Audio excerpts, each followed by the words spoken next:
As always, Mamelodi Sundowns set the bar in South African football, once more proving their dominance this season. They secured their 8th consecutive DStv Premiership title, finishing with 73 points from 28 matches, an impressive 24 wins, 3 losses, and a league-high 65 goals scored. Defensively, they were exceptional, conceding just 13 goals. Goalkeeper Ronwen Williams kept 11 clean sheets across 16 league appearances.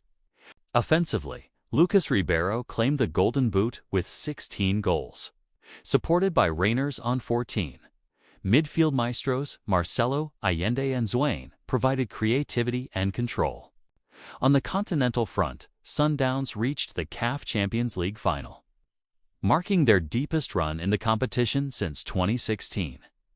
With another league title, a CAF final, standout individual performances, and defensive mastery, Mamelodi Sundowns continue to lead the pack.